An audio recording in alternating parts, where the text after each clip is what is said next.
리스본의 오래된 알파마 지구, 창문 너머로 타구스 강이 아스라이 보이는 낡은 아파트에 72살의 아멜리아가 홀로 살았다.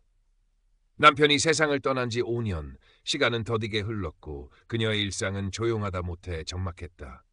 빛바랜 가족 사진과 손때 묻은 가구들이 온기를 간직하고 있었지만 그 온기는 과거에 머물러 있을 뿐 현재의 아멜리아를 따스하게 감싸주지 못했다.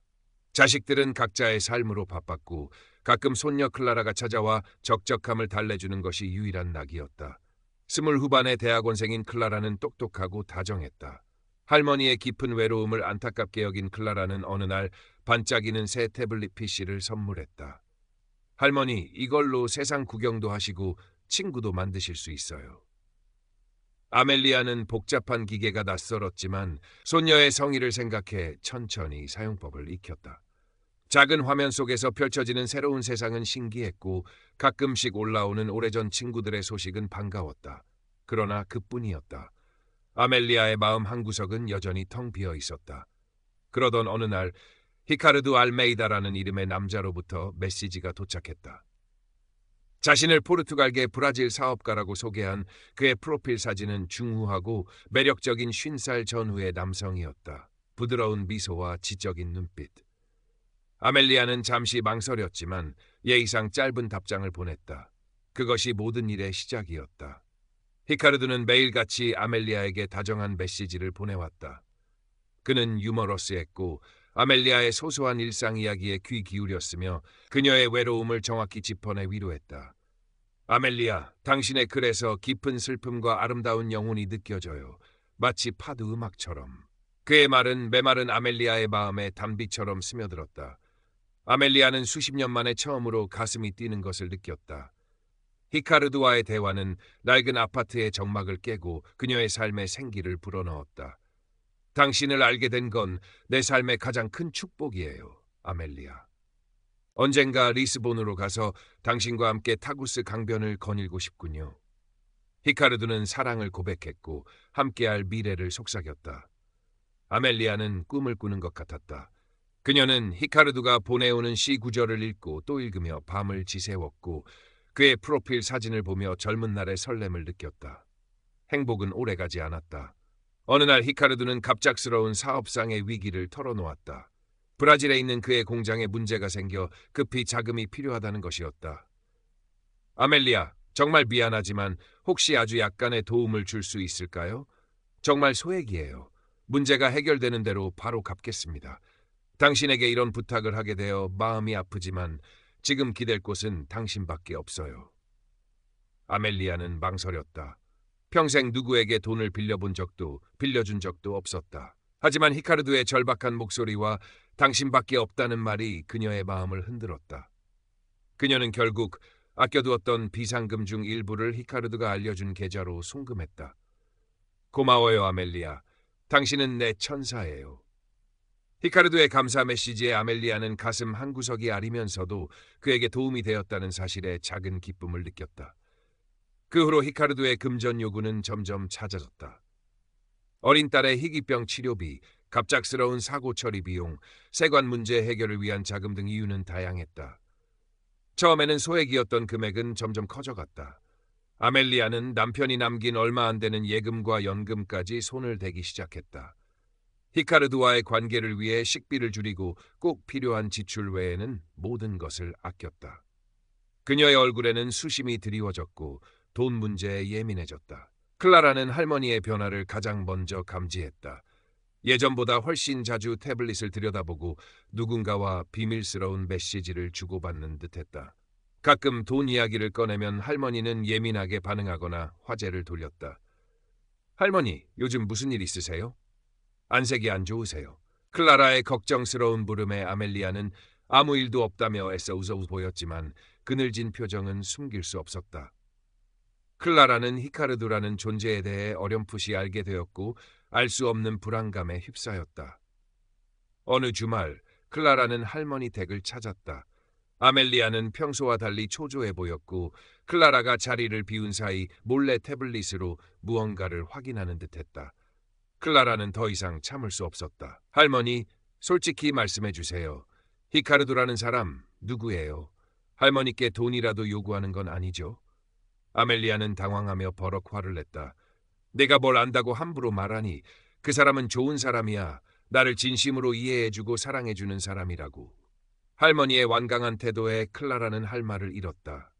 하지만 그녀의 의심은 더욱 커져만 갔다. 그날 밤 클라라는 할머니가 잠든 틈을 타 몰래 태블릿을 열었다. 히카르두의 프로필과 메시지들을 꼼꼼히 살피기 시작했다. 히카르두의 프로필 사진을 구글 이미지 검색으로 돌려본 클라라는 충격에 휩싸였다. 그 사진은 유명한 포르투갈 중년 모델의 것이었다. 히카르두가 아멜리아에게 보낸 감성적인 문구나 애틋한 사연들도 온라인 로맨스 스캠 사례에서 흔히 볼 수 있는 패턴과 놀랍도록 유사했다. 클라라는 손이 떨리는 것을 느꼈다. 할머니가 사기를 당하고 있는 것이 분명했다. 다음 날 클라라는 자신이 찾아낸 증거들을 아멜리아에게 보여주며 설득하려 했다. 할머니, 이 사람 사진 전부 가짜예요. 할머니를 속이고 있는 거예요. 하지만 아멜리아는 완강했다. 아니다. 이건 뭔가 잘못된 거야. 히카르두는 나에게 거짓말할 사람이 아니야. 그는 나를 사랑한다고 했어. 아멜리아는 클라라의 말을 전혀 믿으려 하지 않았고 오히려 손녀가 자신과 히카르두의 관계를 질투한다고 생각했다. 할머니와 손녀 사이의 갈등은 극으로 치달았다. 아멜리아는 클라라에게 다시는 내 일에 간섭하지 말라며 매몰차게 대했다. 클라라는 절망했지만 포기할 수 없었다. 그녀는 사이버 범죄 관련 커뮤니티에 익명으로 사연을 올리고 조언을 구했다. 그리고 한 가지 중요한 정보를 얻었다. 사기꾼의 IP 주소를 추적하거나 그가 사용한 계좌가 대포 통장인지 확인할 수 있는 방법이 있다는 것이었다. 클라라는 마지막 희망을 걸고 IT 전문가인 친구에게 도움을 요청했다. 며칠 후 히카르두는 아멜리아에게 사랑하는 아멜리아, 드디어 당신에게로 갈 수 있게 되었어요. 리스본에 가서 함께 살 우리들의 보금자리를 마련해야 해요. 계약금이 조금 부족한데 이것만 해결되면 바로 당신 곁으로 날아갈게요. 이것이 정말 마지막 부탁이에요. 라며 거액을 요구했다. 아멜리아는 드디어 히카르두를 만날 수 있다는 생각에 들떠 있었다. 그녀는 남편이 남긴 마지막 유산이었던 작은 땅 문서를 담보로 대출을 받아 돈을 마련하려 했다. 아멜리아가 은행으로 향하던 날 아침, 클라라가 다급하게 그녀의 집을 찾아왔다. 클라라의 손에는 몇 장의 서류가 들려 있었다. 할머니, 제발 이것 좀 보세요. 히카르두라는 사람, 지금 나이지리아에서 접속하고 있어요. 할머니께 돈을 요구한 계좌도 전부 대포 통장이고 이미 다른 피해자들도 많아요. 클라라가 내민 것은 친구의 도움으로 확보한 IP 추적 결과와 유사 피해 사례 보고서였다. 아멜리아는 눈앞의 증거들을 보고도 현실을 부정하려 했다. 손이 부들부들 떨렸다. 아니야, 이건 사실이 아닐 거야. 그녀는 떨리는 손으로 태블릿을 열어 히카르두에게 영상통화를 시도했다. 신호는 갔지만 그는 받지 않았다. 절박한 메시지를 보냈다. 히카르두, 이게 다 무슨 말이에요? 제발 대답해줘요. 하지만 메시지는 읽음 표시만 뜬 채 답장이 없었다. 잠시 후 히카르두의 프로필 사진이 사라지고 계정은 흔적도 없이 삭제되었다. 모든 것이 거짓이었다. 사랑도 약속도 함께할 미래도. 아멜리아는 그 자리에 주저앉아 오열했다. 평생을 정직하게 살아온 그녀에게 닥친 현실은 너무나 가혹했다. 재정적인 손실보다 더 큰 것은 사람에 대한 믿음과 자신의 어리석음에 대한 깊은 절망감이었다. 클라라는 아무 말 없이 할머니를 부축해 집으로 돌아왔다. 시간이 약이라는 말은 아멜리아에게 더디게 적용되었다.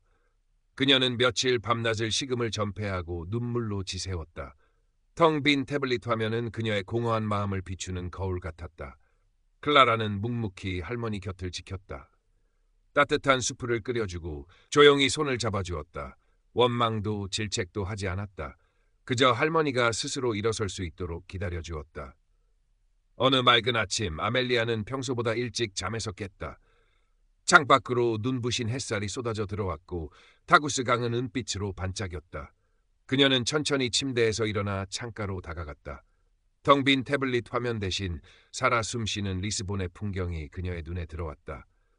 지나가는 사람들, 갈매기의 울음소리, 멀리서 들려오는 파도선율, 아주 오랫동안 잊고 지냈던 세상의 소리들이었다. 그날 오후 클라라가 작은 바질 화분을 들고 찾아왔다. 할머니, 이거 주방 창가에 두면 요리할 때 향긋하고 좋을 거예요.